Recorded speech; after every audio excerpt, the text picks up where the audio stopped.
Saya ulangi.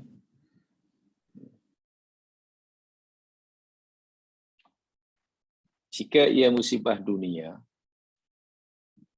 semua kita pasti mengalaminya, pasti akan mengalaminya. Tidak ada siapa yang terlepas. Dan daripada perbincangan kita pada siri-siri yang lepas, musibah dunia itu adalah ketetapan Allah, takdir Allah, yang tujuannya yakni untuk menguji keimanan kita, memberi peluang pada kita untuk menambahkan pahala jika kita bersabar, penghapus dosa kita jika kita ridha. Jadi walaupun musibah dunia biasanya orang tidak menyukai, tetapi ia adalah sesuatu yang amat-amat penting bagi kita. Syaratnya kita ridha, syaratnya kita sabar. Lain halnya dengan musibah agama. Orang yang ditimpa musibah agama, itu orang yang paling celaka. Dan musibah agama kita boleh elak. Kita diberi pilihan.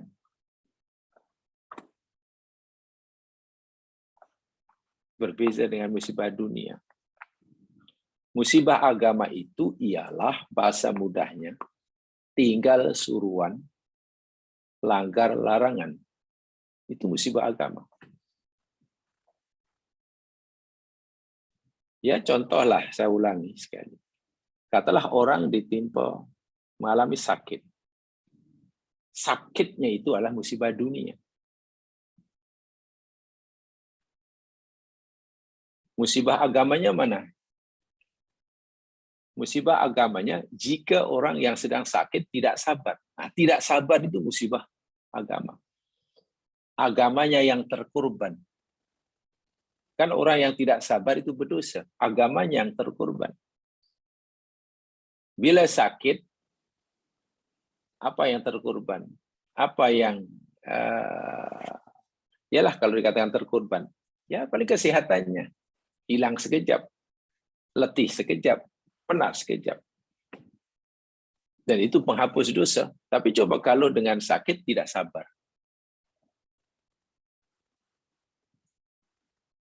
Hukumnya berdosa. Jadi orang yang ditimpa musibah agama itu lebih dahsyat. Karena pasti berdosa. Sementara orang yang ditimpa musibah dunia, belum tentu ia berdosa. Akan dapat dosa, bahkan akan dapat pahala. Peluang amat besar bagi seorang untuk mendapatkan pahala daripada Allah, untuk mendapatkan pengampunan bagi dosanya, untuk meningkatkan darjah dan makamnya dengan tertimpa musibah dunia.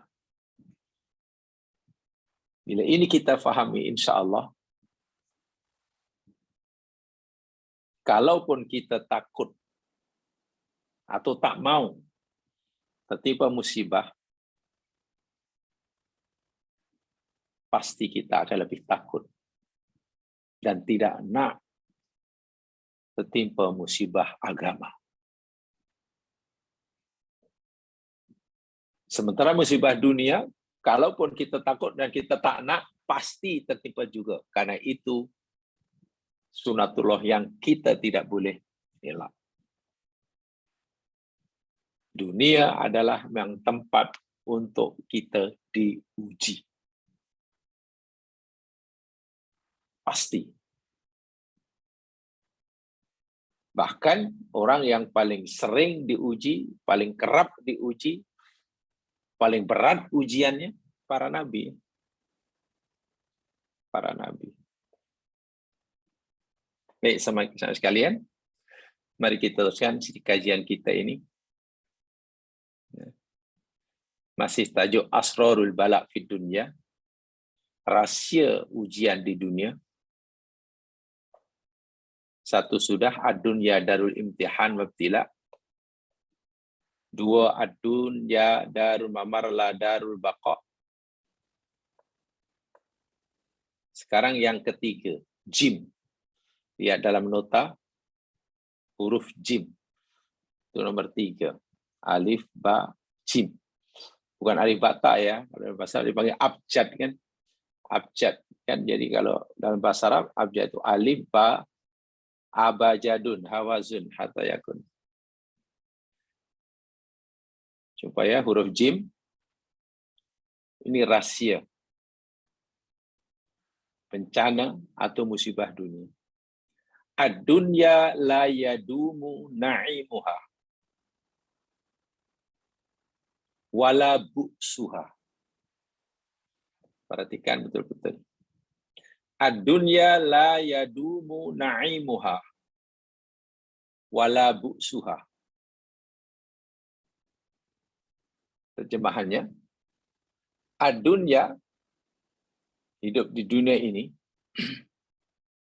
la yadumu na'imuha, kesenangannya tidak berkekalan.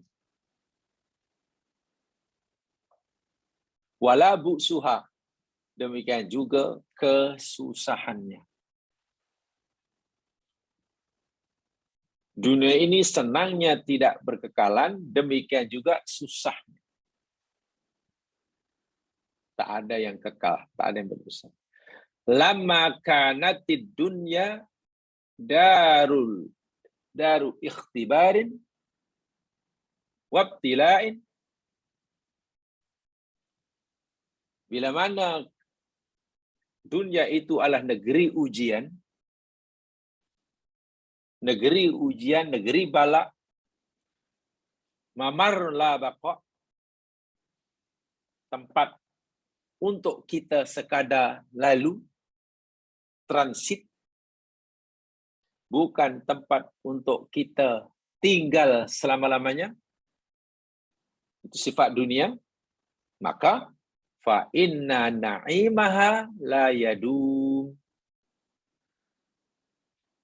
Maka sesungguhnya kesenangannya tidak kekal. Bagaimana mungkin kesenangannya kekal? Dunia itu sendiri pun tidak kekal. Wa kadzalika as-saqa'u fiha la yadum. Demikian juga kesusahannya pun tidak berkekalan. Dunia itu pun tidak kekal, apalagi apa yang berlaku di dunia. Fahiya la tabqa ghaniyan ala ghinah. Tidak adalah orang kaya yang terus kaya, kekal dalam kekayaannya. Tidak. Wala faqiran ala faqrih. Dan tidak adalah orang yang fakir terus-menerus dalam kefakirannya. Wala sahihan ala sihatih. Dan tidak adalah orang sehat terus-menerus sehat. Tak ada. Wala maridun ala maradih. Dan tidak adalah orang yang sakit memanjang selama dia sakit terus. Tak ada. Fa'alal aqil. Maka atas orang yang berakal, terhadap orang yang berakal, alla yaghtarru biha, jangan sekali-kali terperdaya dengan al-hayatu dunya. Jangan terpedaya dengan ghina, kesenangan yang ada dalamnya. Sehingga tidak bersedia untuk susah yang bila-bila masa boleh menimpanya. Janganlah orang yang berakal terpedaya dengan sakit yang ia alami.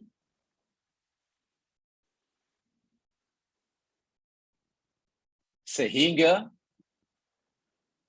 hilang keyakinannya, hilang keimanannya, hilang sifat syukurnya kepada Allah yang sudah sekian lama memberinya kesehatan, yang sudah sangat lama memberikan kebahagiaan.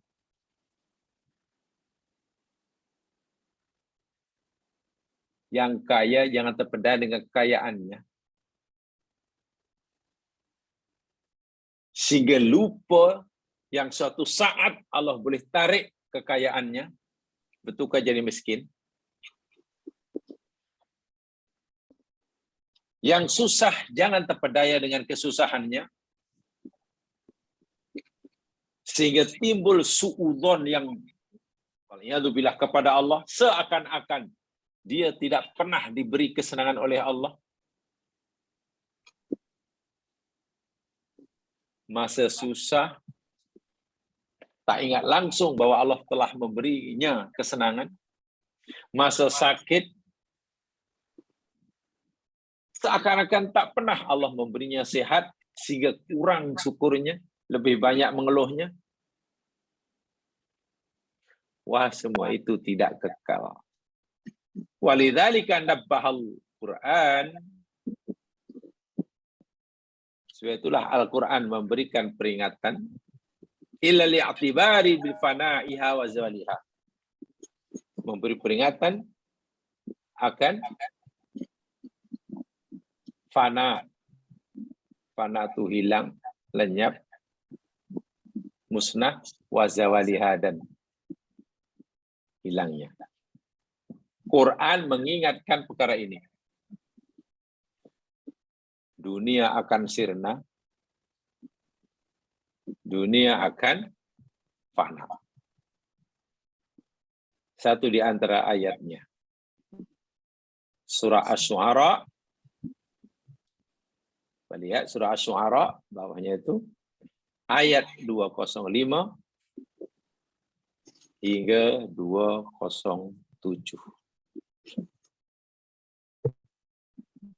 A'udzu billahi minasy syaithanir rajim.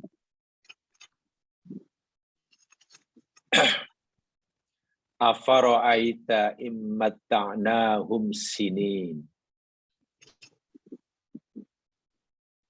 thumma ja'ahum ma kanu yu'adun ma aghna 'anhum ma kanu yumatta'un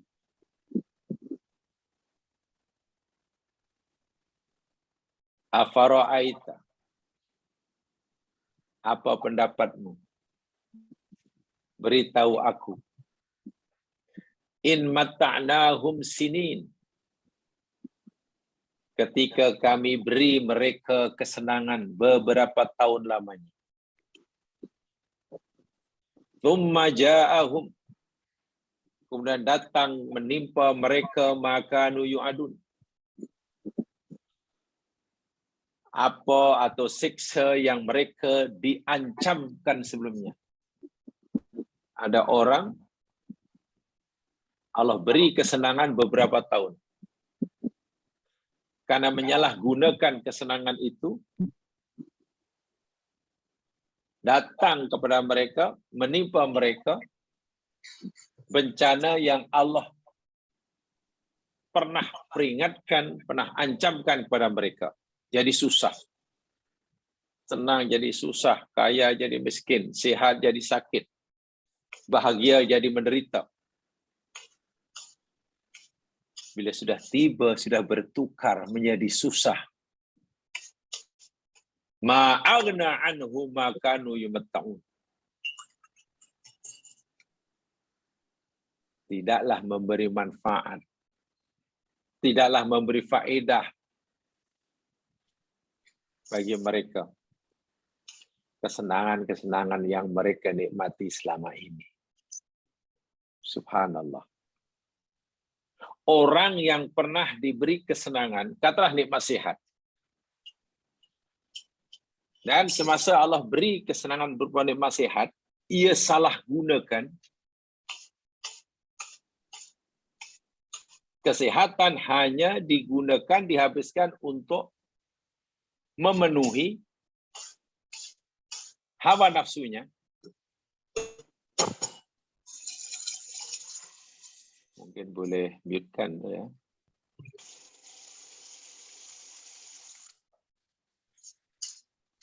Saya punya AirPod kat telinga ini sangat sensitif, jadi kuat sangat kalau ada suara. Ya, terima kasih.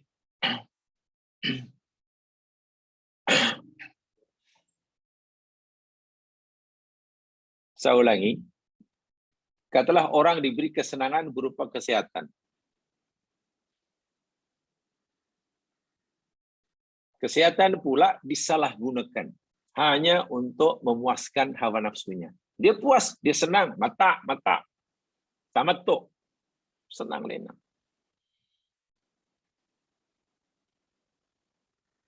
Lalu Allah timpakan dia kesusahan daripada sehat jadi sakit.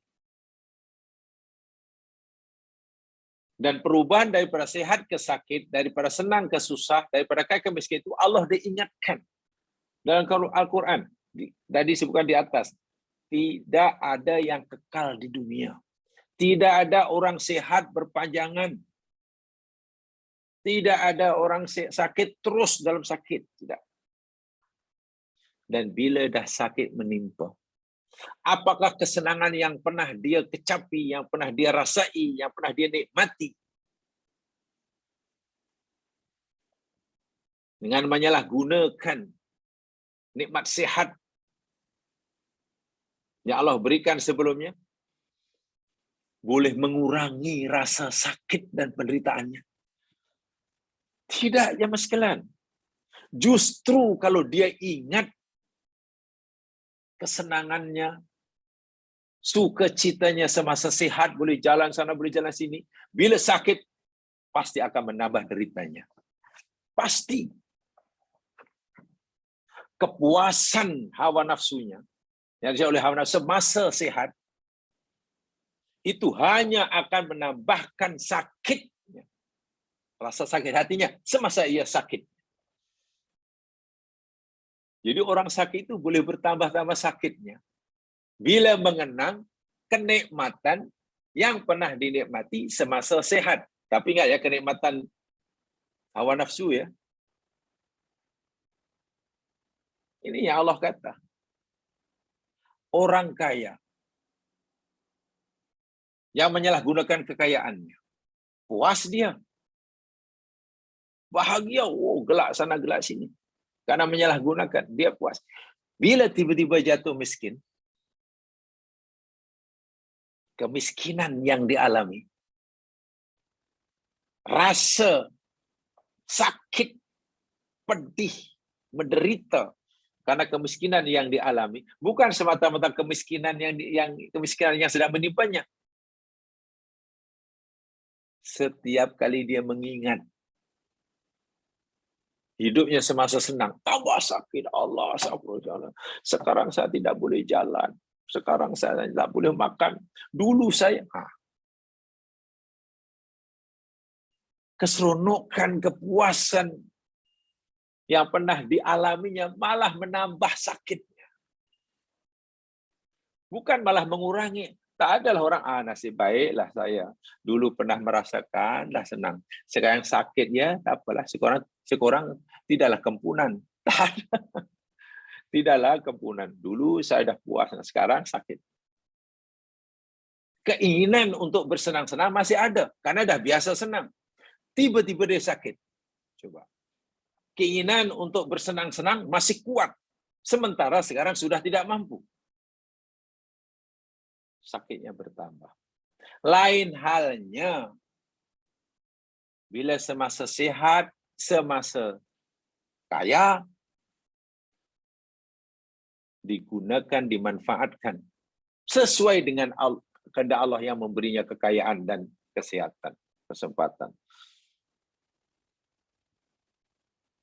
Orang yang diberi kekayaan lalu bersyukur, itu tenang hatinya. Ya. Jiwanya tenang walaupun hawa nafsunya kebuluran. Orang yang sehat yang memanfaatkan kesehatannya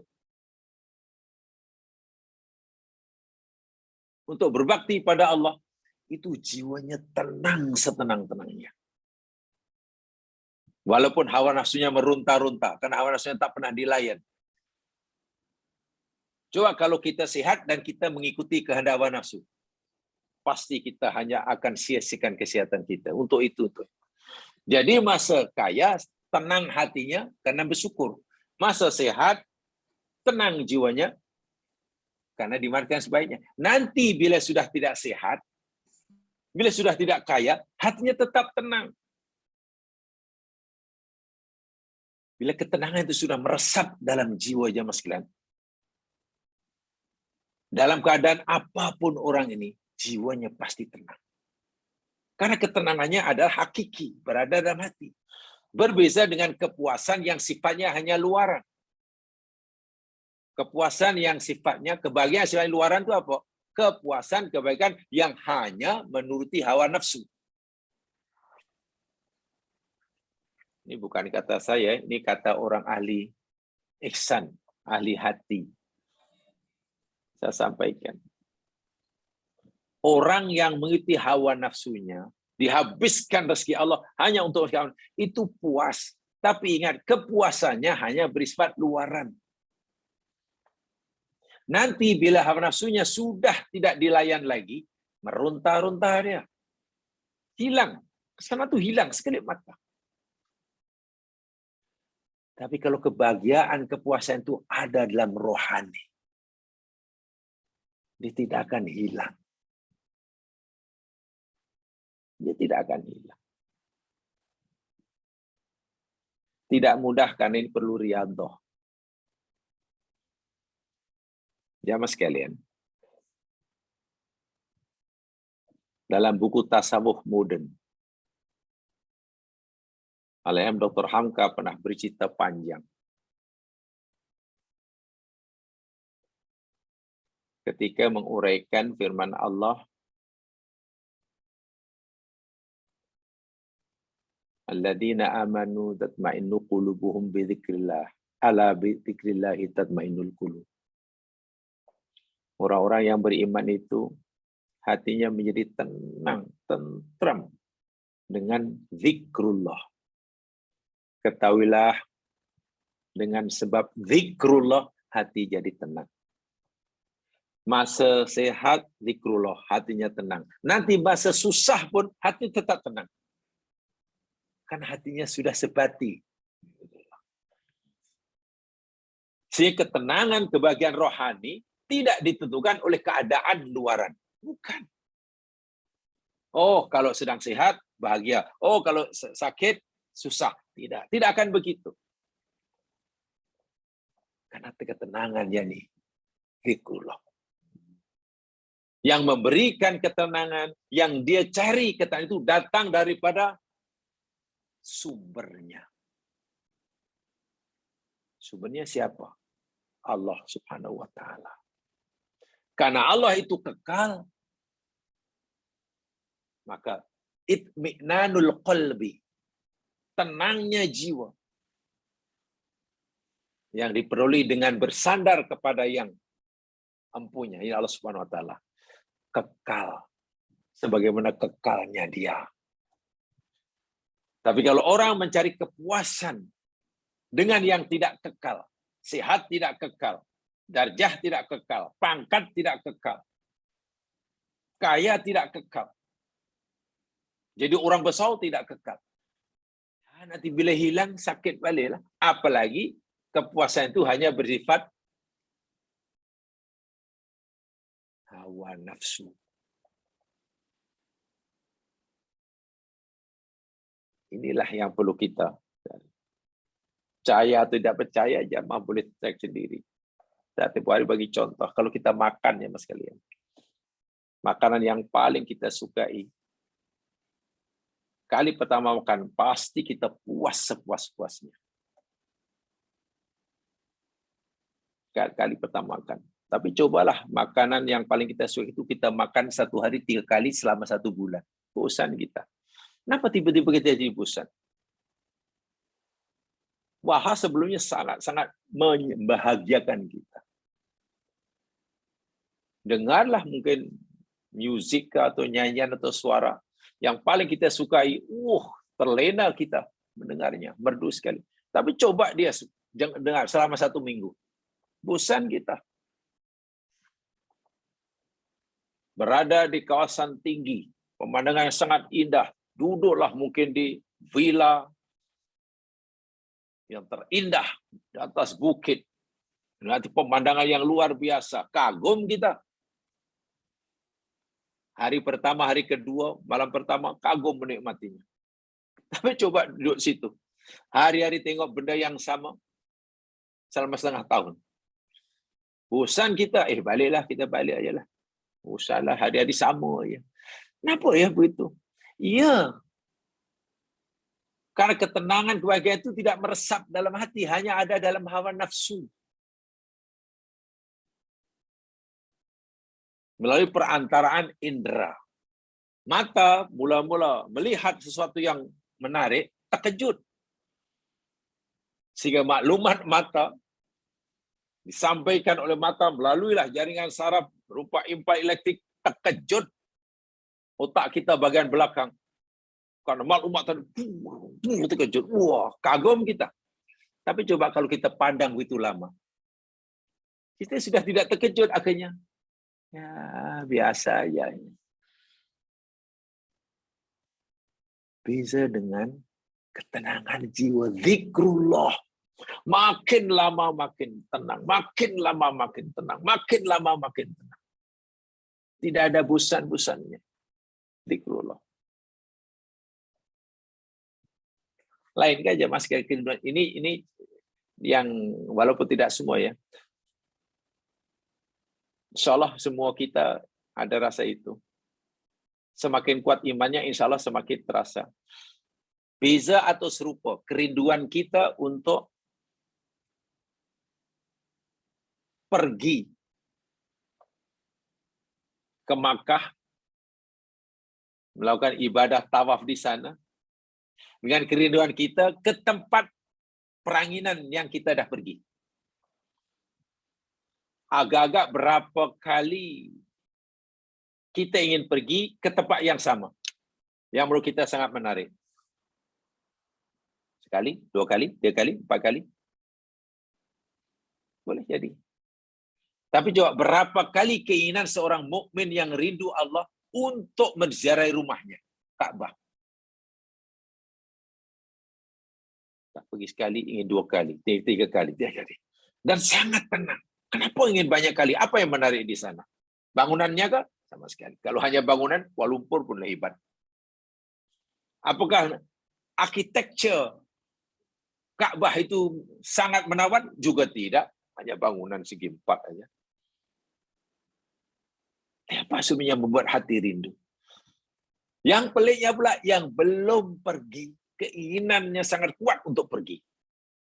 Pelik tak? Cari tempat di dunia yang paling dikata paling indah dibanding surga dunia. Yang belum pergi, tak ada keinginan untuk pergi. Ya. Tapi Ka'bah, orang mukmin. Jangankan orang yang berada, yang tidak berada pun sanggup menabung sikit untuk menziarahinya, walaupun hanya dengan umrah. Dan kebahagiaannya sangat berbeza. Sangat berbeza. Apalagi bila sudah berada di sana. Mungkin duduk di Multazam atau mungkin di Madinah Raudhah, boleh zikir sampai menangis. Luar biasa itu. Luar biasa.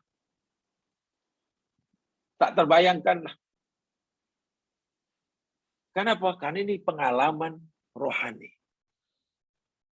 Sulit sekali orang tidak menceritakan dengan bahasa kepuasan pengalaman rohani itu susah. Tapi kalau pengalaman mata melihat, pengalaman telinga mendengar, pengalaman lidah merasa, itu boleh dicerita itu. Boleh dicerita. Bahkan boleh diambil gambar. Inilah indah tak indah? Indah. Tapi coba ada orang tertarik sangat ambil gambar di Makkah, kemudian inilah gambar hotel sofa, inilah hotel ni Zam-Zam Tower. Oh, macam itu. Banyak di dunia macam itu. Inilah kedai Arab. Kan tak menarik? Daya tarikannya ini bila hati. Zikrullah. Ya. Baik. Ini dunia, hakikat dunia. Senangnya tidak berkekalan, susahnya tidak berkekalan, sehatnya tidak berkekalan, sakitnya tidak berkekalan. Dan lain sebagainya. Bahkan orang yang paling terkenal, dihormati orang oleh masyarakatnya pun suatu saat akan dilupakan. Ya. Karena belum meninggal pun orang sudah tidak ingat siapa dia. Baru ingat semula setelah mendengar kematiannya. Oh iya, dua. Wah, dahulu Masya Allah, semasa mungkin umur 40 tahun, jawatan yang luar biasa, semua orang takut. Belum meninggal, kadang orang sudah masalah sudah tidak ingat. Meninggal lagi lah, oh dah meninggal. Baru ingat, oh iya saya ingat, fulan. Meninggal 1 tahun, 2 tahun sudah dilupakan. Sudah dilupakan. Baik. Mari kita pelajari hadis berikutnya ini. Bandingan antara kesenangan dunia dengan kesenangan akhirat, kesusahan di dunia dengan kesusahan di akhirat.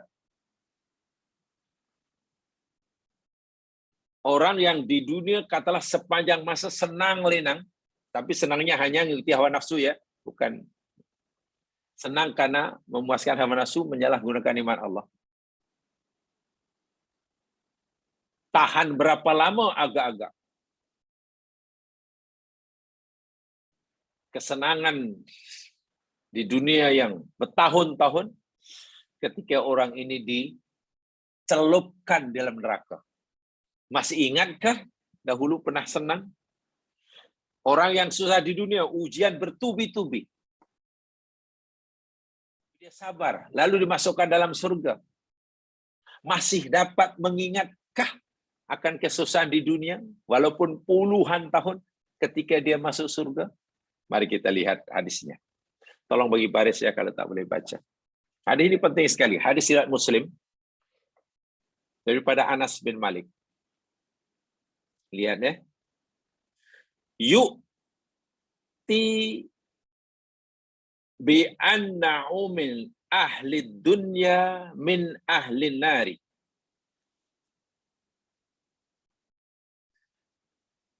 Telah diberikan nikmat pada ahli dunia. Orang yang pernah hidup di dunia ini oleh Allah bagi nikmat banyak dan memanjang. Lama, senang lenang hidupnya. Senang lenang. Tapi disalahgunakan. Karena ia menyalahgunakan nikmat kesenangan dan kemenangan itu, akhirnya di akhir nanti min ahli nar. Ia termasuk ahli neraka. Dengan bahasa yang mudah, di akhir nanti ada ahli neraka, dimasukkan neraka, tapi di dunia ini orang yang mewah, senang, sehat tak pernah sakit, kaya tak pernah miskin, berjaya tak pernah gagal, untung tak pernah rugi. Apa yang dia nak semua dapat. Mau jalan mana, mau apa-apa. Tapi ingat, menyalahgunakan ya, ini ahli neraka. Fayus baru finnari sibghah. Di akhirat, orang ini dicelupkan dalam neraka sekali celup. Sibghah itu kan celup. Bukan 1 hari, bukan 1 bulan. Sekali celup. Masuk. Ya, ibarat neraka itu kalah tempat yang panas, lalu pakai celupkan. Sekali celup. Sesaat ke 2 saat. Suruh rasa siksa neraka. Ingat ya, ini orang yang senang lenang di dunia. Mewah, sehat, gembira. Tapi kufur. Tsumma yuqalu, kemudian dikatakan pada orang ini, ya bani Adam, wahai anak Adam, hal ra'aita na'iman qattu? Wahai anak Adam yang baru celup ke neraka sekejap itulah. Adakah engkau pernah melihat atau merasakan kenikmatan walaupun sekejap? Setelah dicelup dalam neraka hanya sekali celupan, lalu ditanya pada orang ini, adakah awak merasa pernah mengalami kenikmatan walaupun sekejap, sedikit? Fayaqulu, orang la wallahi ma ra'aitu na'iman qattun. Demi Allah tidak, aku tak pernah merasakan hidup senang, tak pernah. Di dunia sepanjang hayatnya senang lenang, dicelup dalam neraka sesaat hilang ingatan dia kepada kesenangan dahulu bertahun-tahun, hilang sama sekali. Tengok betapa nilai sedikitnya nilai kesenangan dunia yang bukan karena Allah. Lenyap. Itu baru dicelup sesaat. Wah, di dunia seakan-akan sepanjang hayatnya senang lenang, seronok bukan main. Bahagia, menurut dia lah bahagia, hilang. Merasa dia tiba-tiba tidak merasakan kesenangan walaupun sesaat, hilang, mana, lupa, tak tanya sama sekali. Itu baru sesaat merasai neraka. Bagaimana kalau kekal? Sedangkan orang ini kekal dalam neraka. Wa yu'ti ba'su ahli dunya min ahli jannah. Lalu sebaliknya, ada ahli surga. Di akhirat ahli surga. Tapi orang ini di dunia sentiasa ditimpa musibah. Senang sekejap, susah lagi. Sehat sekejap, sakit lagi. Baru dapat pekerjaan, buang kerja lagi. Susahlah. Hidupnya istilahnya kais pagi makan pagi, kais petang makan petang. Tak ada orang kenal dia karena dia orang kecil. Orang bawah, golongan marhain. Susah. Tapi sabar. Susah tapi sabar. Orang lain melihat dia menderita, tapi yang mengalaminya tenang karena kesabarannya. Di dunia. Akhirnya dia masuk surga. Karena kesusahan yang memanjang di dunia itu rupa-rupanya malah menjadi asbab baginya meningkat makomnya, terhapus dosanya, bertambah bekalannya. Masya Allah. Bertuah ini orang. Masyarakat melihatnya orang yang tidak bernasib baik. Tapi yang mengalaminya, aku sangat bertuah. Dengan sebab susahlah, dengan sebab musibahlah, makomku naik, dosaku terampun, bekalanku bertambah. Lalu orang ini di akhirat masuk surga. Fayusbihu fil jannati sibghah. Orang ini oleh Allah dimasukkan juga sesaat dulu. Masuk juga sesaat. Bahasa mudah dicelup. Dicelupkan ke surga, sekali celupan keluar balik. Sesaat saja. Lalu Allah tanya kepada orang ini, ya bani Adam, hal ra'aita bu'san qattu? Wahai anak Adam, pernah tak kamu merasakan kesusahan walaupun sesaat? Pernah tak? Ini sedang menikmati nikmat surga itu sesaat. Diberi peluang masuk surga seketika saja. Ini semacam tes lah. Suruh rasa kejap. Suruh mencicipi. Suruh mencicipi nikmat surga. Sekejap yang masuk. Lalu ditanya, setelah kamu merasakan nikmat surga walaupun hanya sesaat, pernah tak kamu merasa susah walaupun sesaat? Dia berjawab, la wallahi ma ra'aitu busan qat. Demi Allah, tidak ya Allah. Tidak, demi Allah, ya Allah, tidak pernah aku merasakan kesusahan. Wah, di dunia berpuluh-puluh tahun susah. Artinya apa ya mestian? Kesusahan di dunia jika sabar, lenyap sama sekali ketika orang merasakan nikmat surga walaupun sesaat. Sebaliknya, kesenangan dunia yang bertahun-tahun, tapi kesenangan itu karena menyalahgunakan nikmatnya, lenyap sama sekali, tidak diingat sama sekali ketika ia merasakan siksa neraka walaupun sesaat. Boleh kita bayangkan kalau itu seberapa besar, seberapa berharganya kenikmatan dunia bila disalahgunakan. Betapa kalau itu boleh kita bayangkan seberapa berat sebetulnya musibah dunia. Jika kita hadapi dengan sabar, sedangkan masuk surga sesaat pun, ujian dunia yang dahulu berat-berat itu tiba-tiba lenyap dari ingatannya. Tak katalah ahli surga, tidak ya Allah, bagi saya tak babaloi lah. Diri ini susah bertahun-tahun di dunia, ya Allah, ini masuk surga sesaat, tak babaloi. Hati ini masih merasakan pedihnya penderitaan hidup di dunia. Berpuluh tahun. Masuk surga sesaat tak dapat menghilangkannya. Tak kata begitu orang ini. Bahkan walaupun hilang ya Allah, kami tak pernah merasa susah. Sementara ahli neraka, kami tak pernah merasa senang. Tak ada ahli neraka ditanya tadi, wahai ahli neraka, adakah kamu pernah merasakan kesenangan? Oh ya Allah, silakan.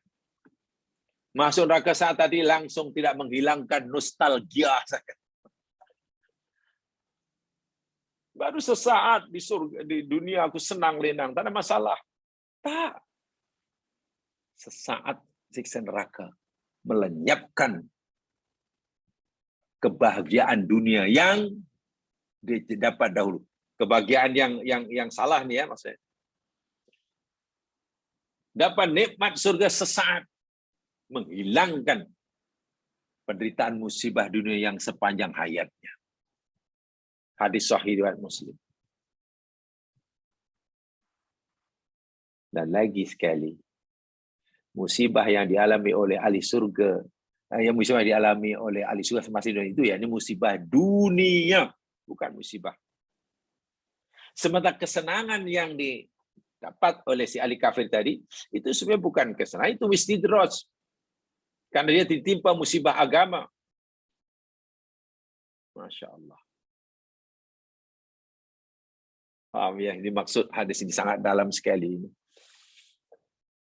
Qala Ibnu Abbas radhiyallahu anhuma. Berikutnya. Qala Ibnu Abbas radhiyallahu anhuma. Ibnu Abbas telah berkata, kalau itu tidak ada, ini saya tambah, saya tidak sempat menyampaikan di situ. Apa kata Ibnu Abbas? Laisa fil jannati syai'un yusbihu ma fid dunya illal asma. Riwayat Ibnu Asakir dinilai sahih oleh Nasir Albani. Ibnu Abbas berkata, tiadalah sesuatu yang ada di dalam surga yang diserupakan dengan apa yang di dunia, melainkan ianya hanya sekedar nama. Apa maksudnya? Di surga Allah sebut ada gelang emas, baju sutra, warna hijau, sutra nipis, sutra tebal. Itu kan diseruakan dengan dunia. Dunia pun ada emas juga. Ada emas, ada baju sutra. Ibnu Abbas kata, apa saja nikmat surga yang diserupakan dengan nikmat dunia. Di sana ada emas, di sini sutra, sutra. Sebenarnya persamaannya, ada persamaannya. Persamanya hanya dari segi nama, bukan hakikat. Namanya aja sama. Di surga ada pisang. Ya, ada pisang. Tolhin mandud, itu pisang yang tandan dia panjang. Di dunia ada pisang. Hanya sama dari segi nama. Hakikatnya berbeza sama sekali. Namanya sama. Katakanlah, mungkin kita ada tangan. Malaikat ada tangan. Ya, nama aja lah. Akhirnya kan berbeza. Di surga ada kursi yang panjang, kursi pesandu panjang. Di dunia pun ada. Ya nama. Ada minuman air putih, ada susu, ada madu, ada arak. Hanya nama. Persamaan dari segi nama, hakikatnya berbeza sama sekali. Di dunia ada kebahagiaan, di surga ada kebahagiaan. Hanya sama dari segi nama ya, namanya bahagia. Di akhirat ada siksa, namanya neraka. Di dunia pun ada siksa. Hanya sama dari segi nama. Hakikatnya berbeza sama sekali. Sebab itu kalau kita nak membayangkan nikmat surga atau azab neraka, kita bandingkan dengan nikmat dunia dan azab dunia, ya tak akan sampailah. Nak menyamakan, ya itu bukan istilahnya, bukan apple to apple ya istilahnya. Itu bukan apple to apple. Takkan dunia dan akhirat kita nak samakan. Ini bukan lagi apple to apple. Itu apple to apa namanya itu ya? Wallahu a'lam. Baik. Untuk menambahkan kefahaman kita tentang kesenangan dunia yang boleh berubah menjadi susah. Kesusahan dunia yang boleh berubah menjadi senang, yang tidak kekal. Kesenangan dunia walaupun banyak, tapi hakikatnya hanya sedikit. Sedikit, bahkan tidak ada artinya. Kesusahan dunia walaupun sangat berat, tapi hakikatnya hanya sedikit. Kira. Mari kita baca berikutnya kisah yang pernah dialami oleh Harun ar-Rasyid, seorang khalifah Bani Umayyah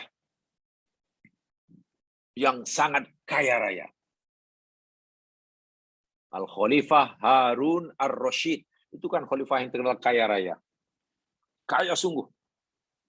Ya lain khalifah kaya lah, tapi daripada sekian banyak khalifah Umayyah yang kaya raya, Harun ar-Rasyid lah.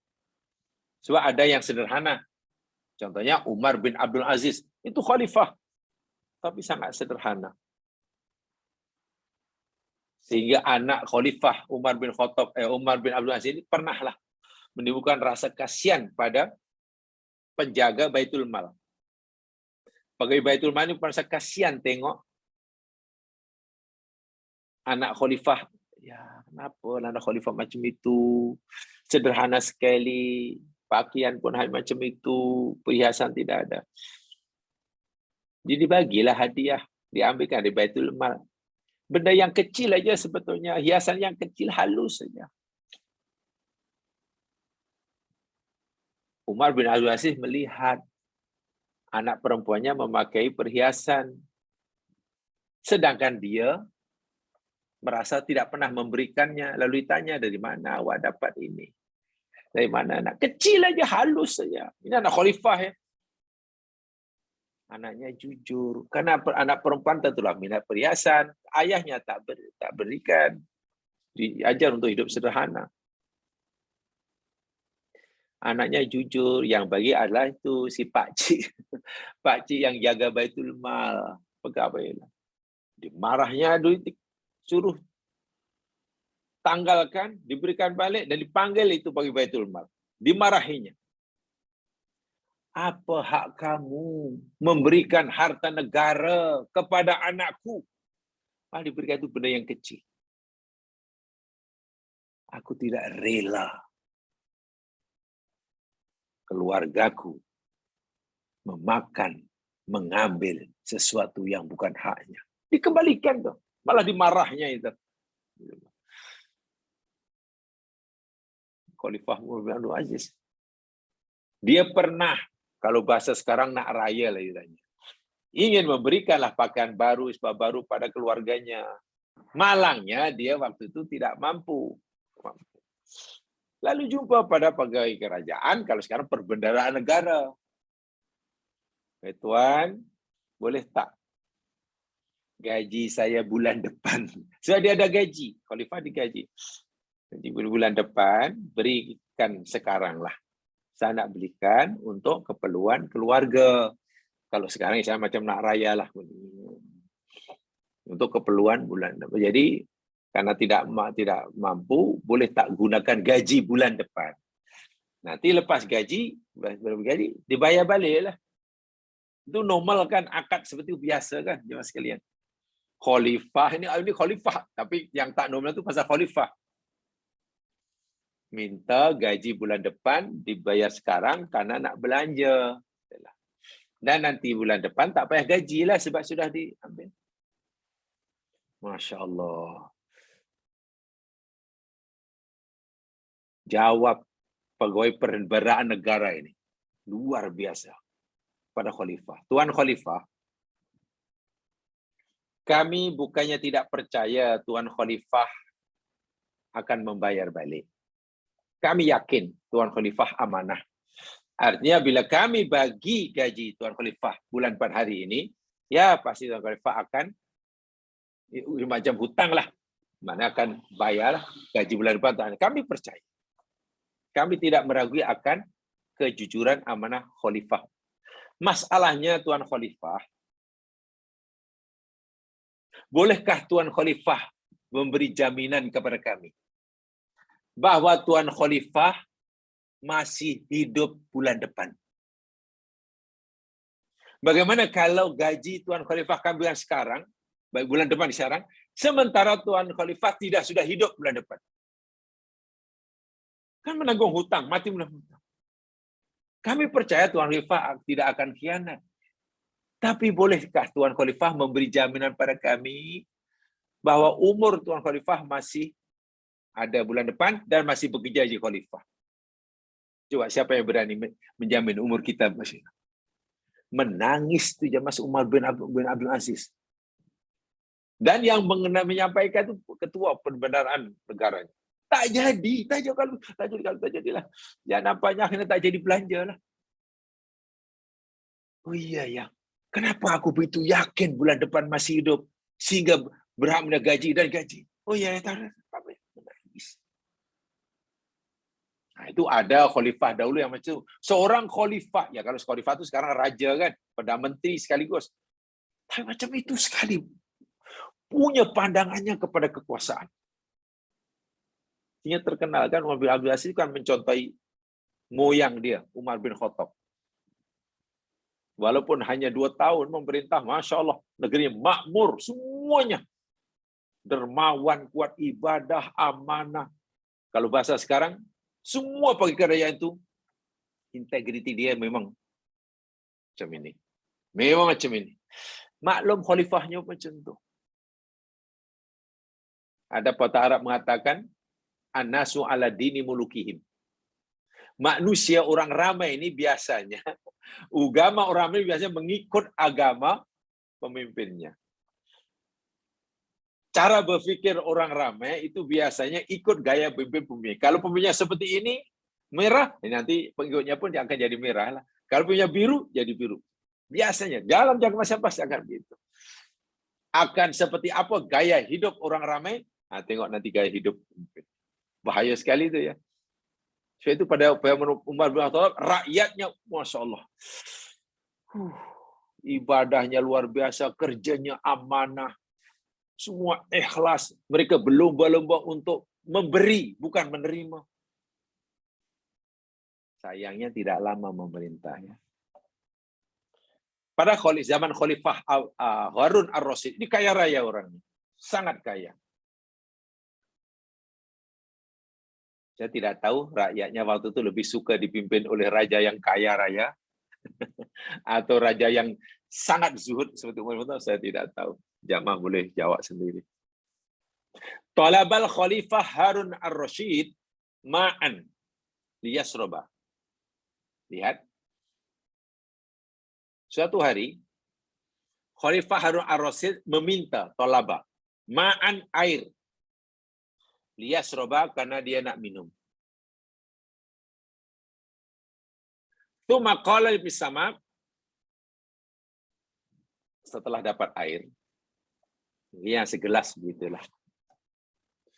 Kemudian panggil dan berkata kepada, kalau dalam bahasa sekarang, pegawai agama istana. Pegawai agama istana. Guru agama diraja. Namanya Ibnu Samak. Nama guru agama khalifah keluarga istana waktu itu Ibnu Samak namanya. Dipanggil. Wahai Tuan Syekh Ibnu Samak, ini nak minum nih. Harun Rasyid nak minum. Dah ada. Segelas mungkin air di tangannya. Idzini, kata Harun Rasyid. Wahai Ibnu Samak, tolong beri nasihat pada aku. Tolong beri tausiah, pengajaran. Mungkinlah ini kesempatan yang baik, kamu boleh sampaikan tausiah. Bukan usroh-usroh panjang sangat. Beri aku nasihat. Rupanya Harun ar-Rasyid memang haus akan nasihat ulamanya. Nah, itu bagus itu. Seorang khalifah sentiasa mengharapkan nasihat daripada pegawai agamanya. Itu luar biasa. Izin. Hatta nak minum pun, tolong nasihati aku. Faqala lahu, lalu Ibnu Samak berkata,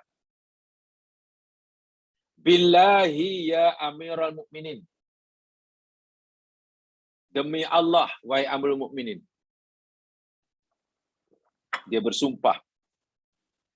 Nak bagi nasihat, dimulakan dengan sumpah. Oh, makna ini nasihat yang berat ini. Lau muni'at hadhihi surbatu bikam tastariha. Hebat sungguhlah ulama Ibnu Samak ini. Dia cakap apa adanya kepada khalifah. Baik Tuan Khalifah Agung ini. Lau muni'at hadhihi surbah. Jika sekiranya minuman yang ada di tangan Tuan ini, segelas, muni'at, tidak mau Tuan minum. Atau Tuan tidak mendapatkannya. Karena tidak ada di negeri ini, kecuali hanya minuman segelas itu saja. Itu pun di tangan orang lain. Dan orang itu tak nak berikan, tak nak jual. Tuan dahaga. Bikam tastariha. Dengan berapa real, berapa dirham, Tuan bersedia membelinya. Ingat, ini andaian. Di negeri ini tidak ada air kecuali segelas itu saja. Tuan dahaga, tak minum mati. Segelas air pula di tangan orang. Dia tak mau memberikannya, tak mau menjualkannya. Kecuali dengan harga yang mahal. Tuan sanggup membelinya dengan berapa? Wah, itu berat tuh Ibu Sa. Iya. Kalau ku beri dengan 1.000 dirham, dia tak nak jual. Kalau 100.000 dinar, dia tak nak jual. Nah, ingat, Tuhan kalau tak dapat air itu mati. Ya, kalau begitu, qala binisfi mulki. Aku akan sanggup membeli segelas air itu. Walaupun dengan harga separuh kerajaanku. Astagfirullahaladzim. Separuh. Aku relakan. Yang penting mendapatkan segelas air. Sebab kalau tidak, kan mati. Oh, separuh. Ya. Ya, orang itu mau menjual kalau dibeli dengan harga separuh. Berapa nilainya? Wallahu alam. Separuh negara, bayangkan. Untuk segelas air. Nah, sekarang dah dapat. Segelas. Tuanku minum. Alhamdulillah, hilang dahaga. Kata Ibnu Samak, Lau muni'at hurujuha. Bikam kunta tasri. Wahai Tuanku, segelas air sudah Tuanku minum. Sekarang sudah berada dalam perut Tuanku. Sekarang, apa kata jika sekiranya segelas air yang masuk dalam badan Tuanku, perut Tuanku ini, tidak mau keluar. Tidak mau keluar. Tak mau jadi keringat, tak mau jadi air kencing, tak mau.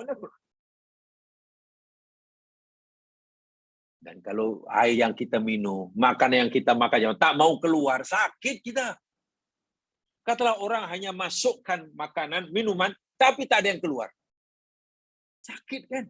Boleh mati juga. Boleh mati. Tapi dia baru mau keluar, dengan syarat ada pengerasnya. Kam tastarihi. Berapa Tuanku sanggup memberi uang pengeras supaya air yang Tuanku minum tadi akan keluar. Jadi air kotoran ke jadi pelogamanya. Makanan yang Tuanku makan akan keluar. Jadi najis kan. Tapi salahnya dia mau keluar dengan ada uang pengeras. Berapa Tuanku sanggup membayarnya? Tadi sudah hilang separuh kekuasaannya. Sekarang, qala binisfil mulkil akhar. Ya, aku rela menebusnya dengan setengah kerajaanku. Hanya Harun Rasul sudah tidak punya kerajaan. Karena separuhnya untuk membeli air, sekarang sudah masuk, separuhnya untuk pastikan air itu keluar. Hilang.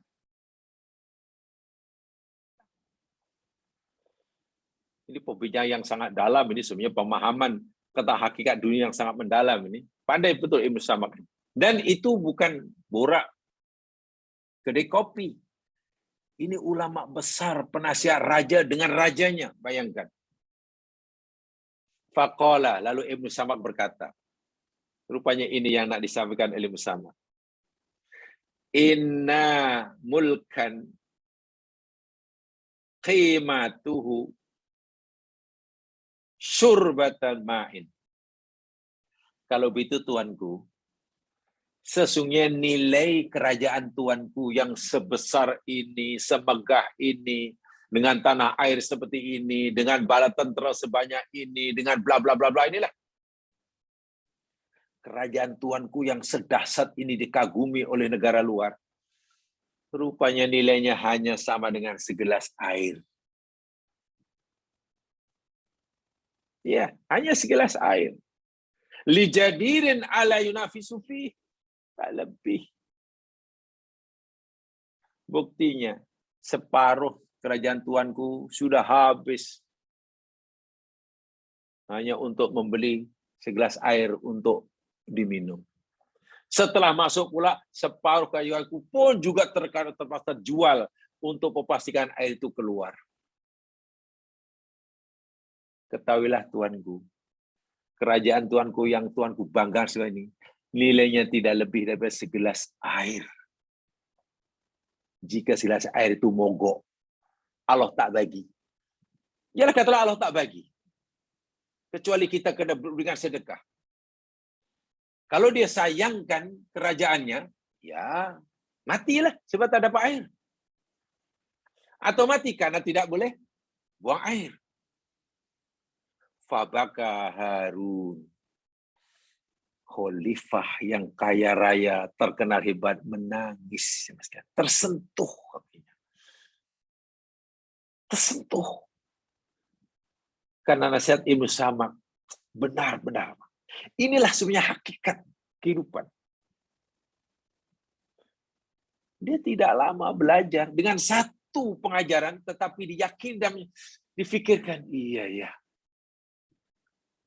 Kalaulah nilainya tiba-tiba jadi hanya sebesar air, jika Allah bermakna, jika Allah kehendaki, ya Mas Glenn, segelas air itu nilainya sama dengan iman-iman Allah yang lain yang Allah berikan pada kita. Tak ada nilainya sama sekali.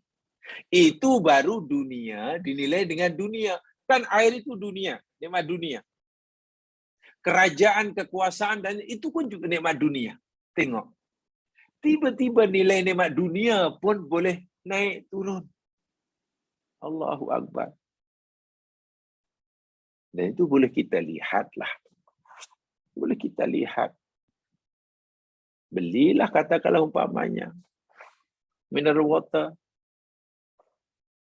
yang 500 ml. Cia ya. Belilah coba di depan kedai itu. Berapa harga dia? RM1.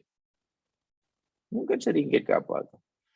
Tapi cobalah beli yang air yang sama itu di padang pasir. Aduh, tiba-tiba jadi naik lagi. Belilah katalah apalah ubi. Apa namanya? Ya ubi, namanya ubi. Murahlah di pasar tani. Berapa sekilo? Sekarang mungkin mahal sikit lah. Tapi sekilo sekarang berapa lah? RM5, RM6. Rebus. Jadi berapa banyak tu? Rebus juga. Banyak tu. RM5 aja. Tapi cuba kalau belilah ubi rebus juga. Hanya 2 potong ke 2 kerat. Di kafe KLCC. Berapa tu 2 potong? RM15. 2 potong kan seketul ke RM10 tu. Seketul RM10 ke apa di KLCC. Ubi betul. Di pasar tani sedikit apa RM5 dapat 1 kilo dah muntah-muntah. Di dunia ini nilai dunia boleh naik turun. Bergantung tempatnya, keadaannya. Itu dunia dinilai dengan dunia. Tidak ada nilainya. Segelas air nilainya sama dengan kerajaan. Sekarang bagaimana kalau dunia ini kita nilai dari kacamata akhirat? Subhanallah. Alangkah ruginya seseorang yang mengejar kehidupan yang di sini dengan mengorbankan yang di sana. Itu poinnya. Sebenarnya beruntunglah orang yang memanfaatkan yang di sini untuk mengejar yang di sana. Masa senang pun digunakan untuk mendapatkan yang di sana. Masa susah pun digunakan untuk mendapatkan yang di sana. Karena orang boleh dapat kesenangan di akhirat melalui nikmat, kesehatan, boleh dengan melalui sakit. Orang sedang sakit, boleh dapat surga ya maskinan. Kalau dia pandailah. Kalau dia pandailah menentukan sikapnya mesti bagaimana bila sakit. Sikapnya macam mana seharusnya masa sehat. Surga. Tapi kalau salah sikapnya, tidak dibimbing oleh keimanannya, tapi dipandu oleh hawa nafsunya. Ya, masa senang melompat-lompat, masa susah mengeluh. Yang neraka ialah jawabnya. Wa'iyadzubillah, tu'ma'adzubillah. Baik, berikutnya. Qala lahu Ibnu Samak yauman. Pada suatu hari Ibnu Samak, ya ini kan guru istana ya. Guru agama, penasihat agama istana. Jadi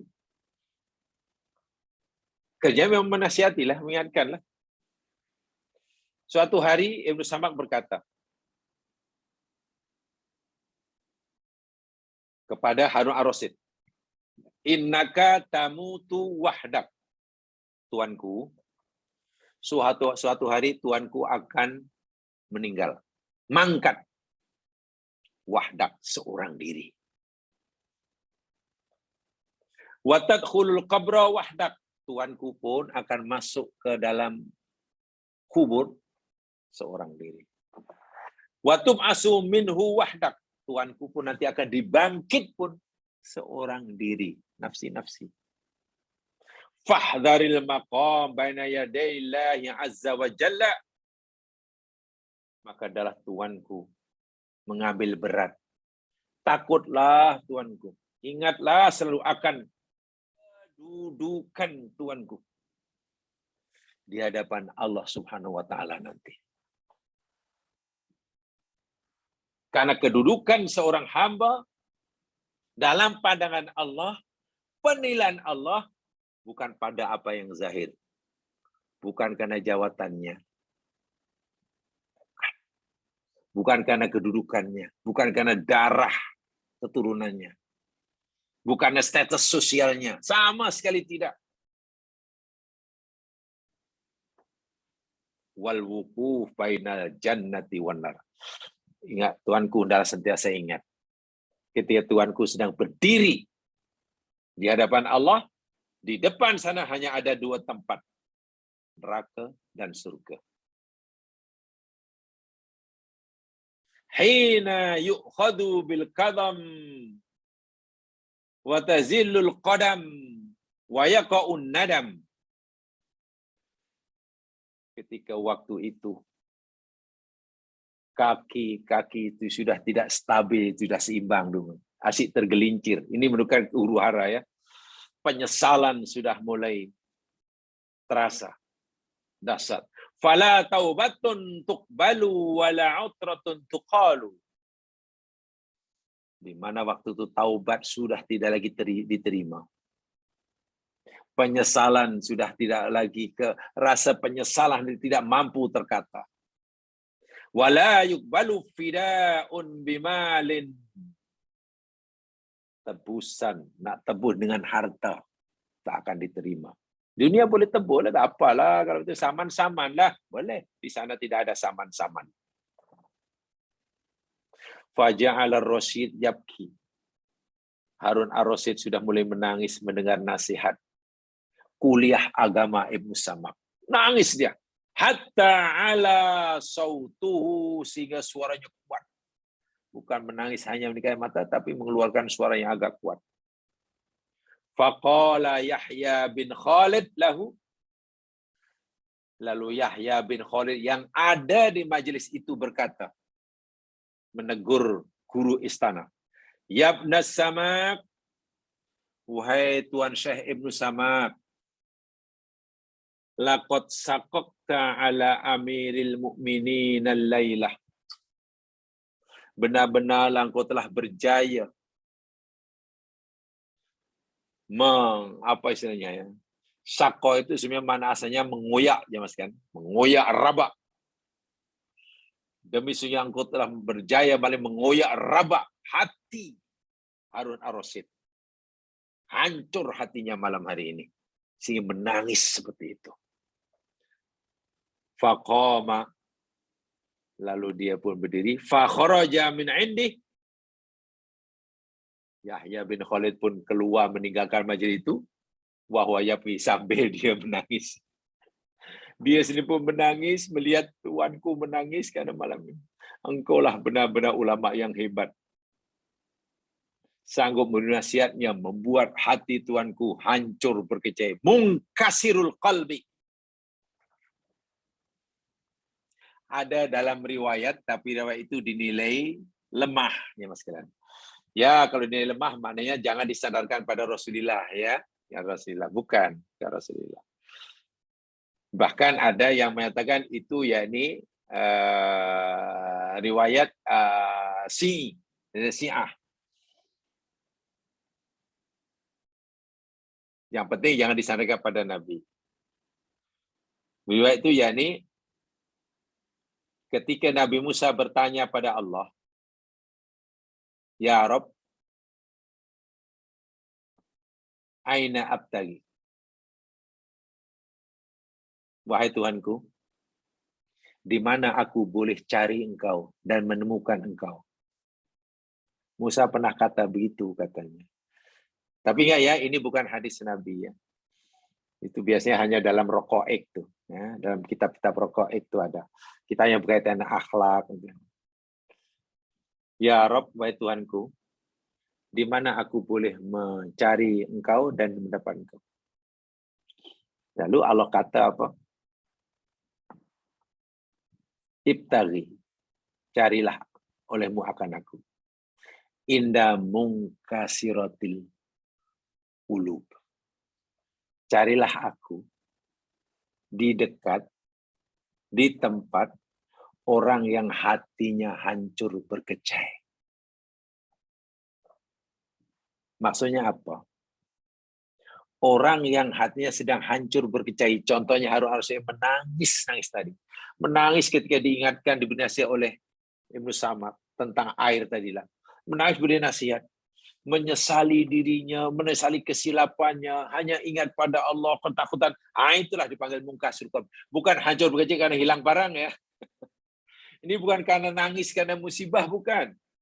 Ini bukan karena nangis susah, bukan.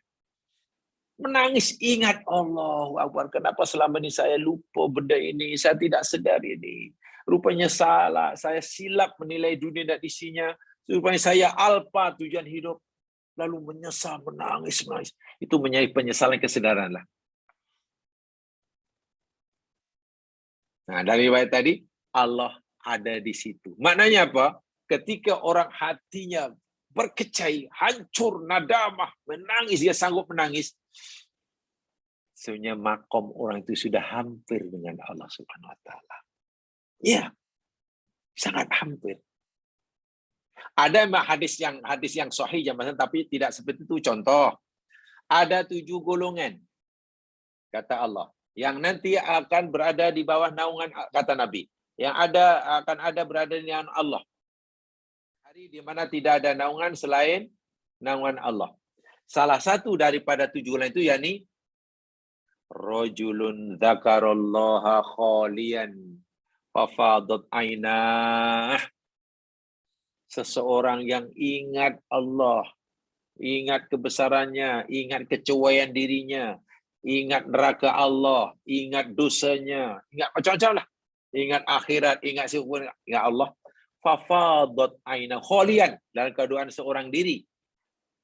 Fadat ainahu, lalu matanya mengulirkan air mata, menangis karena takut Allah.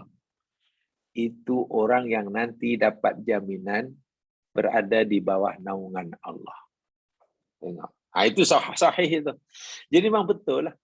Mungkasiratul qalbi itu hati hancur, menyesal, menangis karena sebetulnya Allah telah membuka pintu bagi orang itu untuk wusul kepada Allah. Ini pernah kita pelajari dahulu ya. Ketika kita cerita tentang wusul ilallah dulu ya. Mudah-mudahan masih ingat. Kisah tadi jamaah sekalian ditulis oleh Imam Az-Zahabi dalam kitabnya Tarikhul Islam. Dalam kitabnya Tarikhul Islam. Wa taratan yabtallahu ibadahu masaib. Saja berikutnya. Dan kadang-kadang Allah menguji hamba-Nya itu dengan berbagai musibah li raf'i darajatihim, untuk mengangkat darjah mereka, sudah, wa takfiri sayyi'atihim, dan menghapuskan kesalahan mereka. Kama qala alaihi salatu wassalam, sebagaimana sabda Nabi sallallahu alaihi wasallam, ma yusibul muslim min nasabin wala wasabin, tidak menimpa orang muslim sama ada kesusahan, kepenatan, musibah, wala hamin wala hazan, dan tidak ada duka cita atau kesedihan, wala adzan, atau tidak penyakit, wala ghammin hatta syaukah, sehingga duri, yusakuha, yang menusuknya, tercontoh duri sikit, illa kafarallahu biha min khotoyahu, melainkan Allah akan hapuskan dosa-dosanya. Jadi musibah itu rupanya sebagai penghapus dosa. Patutlah kita disuruh bersabar. Sebenarnya yang saya katakan tempoh hari, bila kita di musibah, jangan terlalu melihat musibahnya. Tapi melihatlah bahwa Allah sedang memberi kita peluang untuk bersabar. Allah ini suka orang yang sabar. Kita pula tidak mungkin bersabar selagi tidak ada peluang untuk melakukannya. Peluang untuk kita dapat melakukan sabar itu masa musibah. Bagaimana kita ingin jadi orang yang sabar, disayangi oleh Allah, jika kita tak mau ditimpa musibah? Coba. Mungkinkah orang yang boleh mencapai makom sabar, sedangkan dia tak ditimpa musibah? Tidak mungkin. Kita ingin jadi orang yang bersyukur, tentulah ada nikmat. Tentulah ada nikmat. Jadi, tapi sering saya ingin jadi orang sabar, tapi saya tak nak ditimpa musibah. Bila ada peluang untuk sabar. Untuk sabar. Jadi lihatlah peluangnya itu. Fal khaufu, takut, huwa ta'allumul qalbi lintidhari ma huwa makruhun indahu. Sedangkan rasa takut itu yakni rasa tidak nyamannya hati ketika menunggu sesuatu yang tidak disukai tiba. Takut. Saya takut itu yakni sebenarnya hati tidak tentram semasa menunggu sesuatu yang kita tidak sukai akan menimpa kita. Pasti takutlah. Jangan-jangan. Waraja wa irtiyahul qalbi lintidhari ma huwa mahbubun indahu. Sementara roja, mengharap, itu yakni gembiranya hati menunggu sesuatu yang disukai, yang diinginkan. Ini sebenarnya kesimpulan dari sebenarnya saya cerita tentang khauf dan roja ya. Khauf itu perasaan tidak senang, tidak tenang dalam hati karena menunggu sesuatu yang tidak disukai. Sementara roja itu gembiranya hati karena menunggu sesuatu yang diharapkan atau disukai. Alladzi at'amahu min ju' wa amanahu min khauf. Jemaah sekalian, selesai sudah tajuk